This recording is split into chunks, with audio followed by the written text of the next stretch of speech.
Hello everyone, welcome back to my channel. So we are starting with next part of our video, that is animal tissue. But उससे आगे बढ़ने से पहले हम plant tissue का ये वाला टेबल देख लेते हैं. हमने ये पढ़ा था कि plant tissue is divide into two parts, meristematic tissue and permanent tissue. And meristematic tissue is divide into three parts, apical, lateral and intercalary. Now permanent is divide into simple and complex. Simple में तीन parts आते हैं और वो चौथा वाला part protective tissues in plant वाला topic है. So we are taking in this only. Simple is divide into three parts, parenchyma, chlorenchyma, sclerenchyma, और चौथा है protective. Now complex is divided into phloem and xylem, और जो parenchyma और क्लोरेन्काइमा है उससे मिलकर बनता है क्लोरोकाइमा.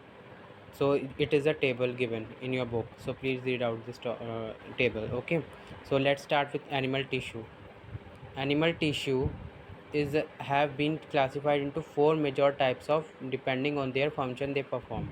So जो animal tissue है वो चार types के होते हैं on their function they perform, जो वो function perform करते हैं. Animal tissue now, epithelium, muscular, connective और नर्वस, ये चार टाइप्स के हमारे पास टिश्यूज़ होते हैं, एनिमल टिश्यूज़. पहले हम एपिथेलियम जानते हैं. एपिथेलियम क्या है? तो एपिथेलियम द कवरिंग और protective tissue in the animal body are called epithelium tissue. Epithelia क्या है? जो कवरिंग है, ये प्रोटेक्टिव टिश्यू है एनिमल बॉडी में, उसे हम एपिथेलियल टिश्यू बोलते हैं. The most layer rests on non circular basement membrane. Cells of this tissue are tightly packed and form a continuous sheet. They have only some amount of connecting material between them and almost no intercellular space. पहली बात तो वो tightly packed होते हैं और form करते हैं continuous sheet. They have small amount of connecting material between them. उनके बीच में कम amount of connecting material होता है जो almost intercellular spaces में नहीं होता. ठीक है. It regulates exchange of material between the body and the external environment as well as between different parts of the body. तो ये रेगुलेट करता है मटेरियल को बिटवीन बॉडी के और बाहर के हिस्से में as different parts of the body. Now epithelia जो है वो टिश्यू वो आगे फर्दर डिवाइडेड है. सो पहला है squamous epithelium. There is a flat simple flat kind of epithelia called simple squamous epithelium. Cells are extremely thin and flat and form delicate lining. So जो इसके सेल्स होते हैं वो एक्सट्रीमली पतले और सीधे होते हैं, बिल्कुल फ्लैट होते हैं. और ये कहाँ पर पाया जाता है? इकोफेगस में और लाइनिंग ऑफ अ माउथ में या फिर स्किन में. ठीक है. So starting with our next animal tissue, epithelia वाला. So that is epithelia cells of skin are arranged in many layers to protect wear and tear. This tissue is called stratified squamous epithelium. तो ये जो यहाँ पर tiered और where का मतलब use किया है ना, तो वो इसके लिए स्ट्रेटिफाइड एक्वस एपिथेलियम के लिए यूज़ किया है. Okay. So in the inner lining of the intestine tall pillar like epithelium tissue are present which are called columnar epithelium. So जो लाइनिंग है ना, मतलब उसका माउथ का जो सलाइवा है या लाइनिंग है जो इंटेस्टाइन में, टॉल पिलर लाइक एपिथेलियम है, तो पिलर की तरह है, दीवार की तरह. ओके. तो उसे हम क्या कहते हैं? उसे हम कॉलर एपिथेलियम बोलते हैं. Some columnar tissue also has cilia which are hair like projections on the outer surface of epithelial cells. These silica can move and its movement pushes the micle forward to clear it. This type of epithelia thus called cretal circular epithelial tissue. Okay. So now we are starting with next epithelium, cuboidal. Cuboidal epithelium form the lining of kidney tubules. तो ये form करता है kidney tubules की lining को, ducts of salivary glands को, where it provides mechanical support, जहाँ पर ये मैकेनिकल सपोर्ट प्रोवाइड करता है. Sometimes a portion epithelium tissue folds inward and a multicellular gland is formed.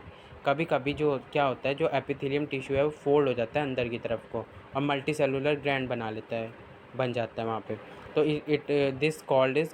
This is called granular epithelium. ठीक है. इसे हम ग्रैनुलर एपिथेलियम बोलते हैं. तो हमने इसके एपिथेलिया टिश्यू के सारे पार्ट्स इसमें कवर कर लिए. If you have not understood anything, please comment me below. So starting with next tissue, that is connective tissue. The cells of connective tissue are loosely packed and embedded in an intercellular matrix. तो जो इसके tissue हैं connective से मैं आपको पता चल रहा होगा कि कनेक्टिव मतलब जो एक पार्ट को दूसरे पार्ट से जोड़ रहा है उससे हम कनेक्टिव टिश्यू बोल रहे हैं। तो द सेल्स हैं कनेक्टिव टिश्यू के वो लूजली पैक्ड हैं और इम्बैक्ड है इंटरसेलुलर मैट्रिक्स में। द मैट्रिक्स में बी जेली लाइक फ्लूइड, जो मैट्रिक्स है उसका जेली लाइक फ्लूइड है, डेंस एंड रिजिड, और रिजिड और डेंस है। तो उसका एग्जांपल आपके पास ब्लड है। Okay, now blood has a fluid matrix called plasma. अब इसके पास एक फ्लूइड मैट्रिक्स है, उसे हम प्लाज्मा बोलेंगे। In which red blood capsules and platelets are suspended, जिसमें रेड ब्लड सेल्स और जो आपकी प्लेटलेट्स हैं वो सस्पेंडेड हैं। Okay, and the plasma contains protein, salt and hormone. जो प्लाज्मा है आपका वो प्रोटीन कंटेन करता है, सॉल्ट्स कंटेन करता है और हार्मोन्स कंटेन करता है। तो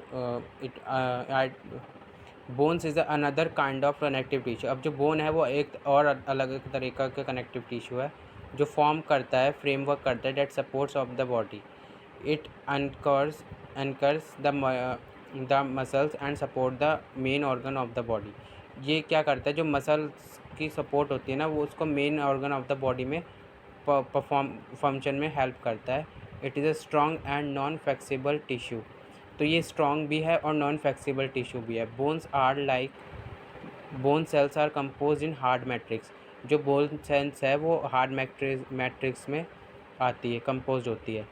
जो बोन सेल्स हैं, now bone cells are composed of contains calcium and phosphorus compound. जो बोन सेल्स हैं वो क्या कंटेन करते हैं, कैल्शियम एंड फॉस्फोरस वाले कंपाउंड को कंटेन करते हैं। Now there is two types of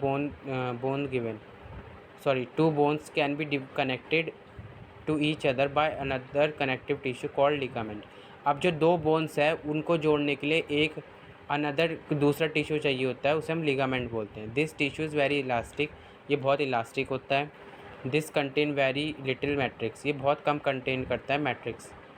now tendons another kind of connective tissue. जो टेंडन्स है वो दूसरा कनेक्टिव टिश्यू है, कनेक्ट मसल टू बोन। अब इसका काम क्या है, ये मसल को बोन से कनेक्ट करता है टेंडन्स। उसका काम क्या था, वो बोन को बोन से कनेक्ट कर रहा था।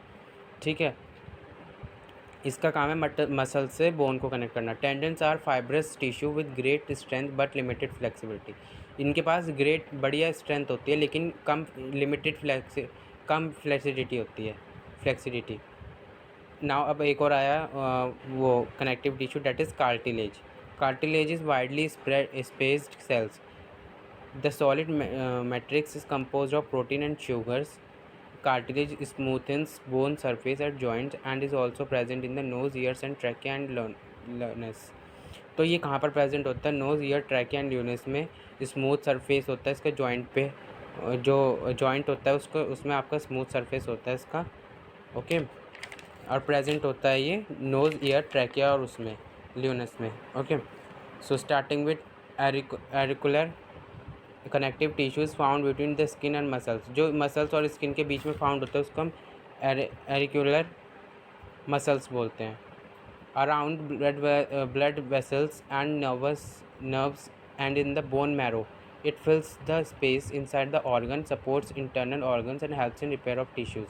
तो ये क्या काम करता है, जब जो स्पेस है ऑर्गन में, जब स्पेस भर जाता है तो सपोर्ट करता है इंटरनल जो अंदर के ऑर्गन्स हैं उन्हें रिपेयर करने में, उनके टिश्यूज़ को रिपेयर करने में ये हेल्प करता है। So fat storing adipose tissues found below the skin and between internal organ. अब जो स्टोरिंग एडिपोज टिश्यू है वो कहाँ फॉर्म्ड होता है skin, between skin and internal organs के। So the cells of this tissue are filled with fat globules. इससे भरा होता है। Storage of fat also let it act as a insulator. तो ये जो स्टोरेज ऑफ फैट है ये इसको इस तरह से इंसुलेटर की तरह छोड़ देता है। Okay, so starting with next point और नेक्स्ट कनेक्ट और tissue, so that is muscular tissue। Muscular tissue consists of lagunated cells called muscular fibers। तो इन्हें इसमें ये एक लैगुनेटेड सेल्स को कंटेन करता है, ये कंसिस्ट करता है, उसे हम मस्कुलर फाइबर बोलते हैं। This tissue is responsible for movement in our body. तो ये मस्कुलर से आपको पता चल रहा होगा मसल्स का मूव करना। तो मसल ये हमारी बॉडी में इसका फंक्शन होगा कि बॉडी में मूव करना या कंटेन उसको हेल्प करना मूवमेंट में, ठीक है। तो muscular contains special proteins called क्रोटीन क्रोटीन प्रोटीन क्रोनोटाइल प्रोटीन। तो ये एक स्पेशल तरह का प्रोटीन कंटेन करता है, contractile protein, which contracts and relax to cause movement. जब वो कॉन्ट्रैक्ट रिलैक्स करता है मूवमेंट को कॉज करने के लिए। जैसे हमारा हार्ट है ना, वो कॉन्ट्रैक्ट रिलैक्स करता रहता है मूवमेंट के लिए। तो ये ऐसी मूवमेंट के लिए कॉन्ट्रैक्ट रिलैक्स करता रहता है, ठीक है। So muscles which move and stop when we want to are called voluntary muscles. अब वॉलेंट्री मसल्स क्या हैं?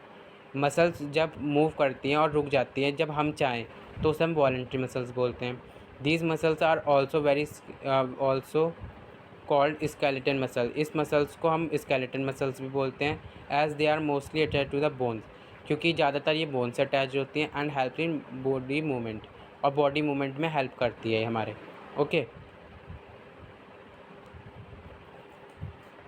Now under microscope the light and dark bands or stations are found, and and these muscles are called stratified muscle। तो microscope में जब आपके वो हो जाते हैं, स्टेशंस हो जाते हैं फाउंड, तो उसे हम स्टेटिक मसल बोलते हैं। These cells of this tissue are long, cylindrical and branched and multinucleate. तो इसके वो सेल्स कैसे होते हैं? लॉन्ग होते हैं और सिलेंड्रिकल होते हैं, अनब्रांच्ड होते हैं।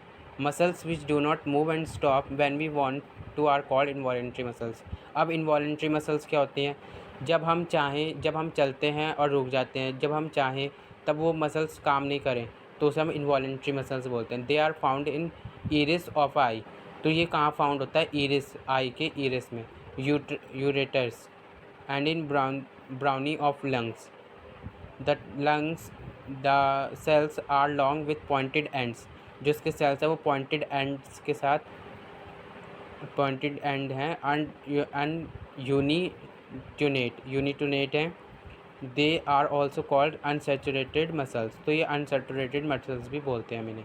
The muscles of the heart show random concentration and relaxation throughout the life. तो जो हार्ट की मसल वो है, रिदमिक कंसंट्रेशन और रिलैक्सेशन है थ्रू द लाइफ। तो इस टाइप के हम इनवॉलेंट्री मसल्स को क्या बोलते हैं? कार्डियक मसल्स, ठीक है। Heart muscle cells are cylindrical, branch and unit. तो ये भी उसी की तरह ही है। तो हमने 3 टाइप्स ऑफ मस्कुलर टिश्यू भी पढ़ लिया। Now we further move on to nervous tissue, last tissue of our animal tissue of animal tissue. The cells of this tissue are called nerve cells or called neurons। तो हम इस sales के tissues को क्या बोलते हैं? Nerve cell या फिर neurons. A neuron contains of cell body with a nucleus and cytoplasm. तो न्यूरॉन क्या कंटेन करता है? ये कंसिस्ट करता है cell body with nucleus and cytoplasm, ठीक है। Usually each neuron has a single long part called axon.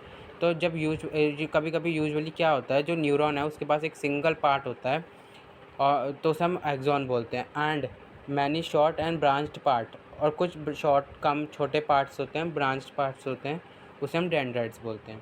The signal that passes through the nerve fibers are called nerve impulse। Okay, तो उन्होंने यहाँ पर ये कहा है जो नर्व इम्पल्स हैं, नर्व फाइबर्स हैं, वो ट्रांसफ़र करती हैं नर्व फाइबर्स को, वो उसको हम क्या बोलते हैं? Nerve impulse. सो मैंने यहाँ पर एक डायग्राम गिवन दे रखा है, यहाँ पे यू कैन सी। तो ये एक एनिमल टिश्यू का डायग्राम है, तो आप इसे गो थ्रू कर सकते हैं इससे। इसमें यहाँ पर क्या क्या दिया हुआ है, इन्होंने ये दिया हुआ है इसमें that animal tissue is divided into 4 parts: epithelium, muscular, connective and nervous. So epithelium is divided into 5 parts: squamous, cuboidal, glomerular, saturated and granular. Now muscles is divided into 3 parts: uncertified, certified and cardiac. Now connective tissue is divided into 3 parts: proper, skeleton, fluid. Now proper is divided into 2 parts: loose and dense, and loose and dense is divided into two parts. Loose is divided into 2 parts: auricular and adipose, and dense is divided into 2 parts: ligaments and tendons. Now skeleton is divided into 2 parts: bones and cartilage, and fluid is divided into 2 parts: blood and lymph.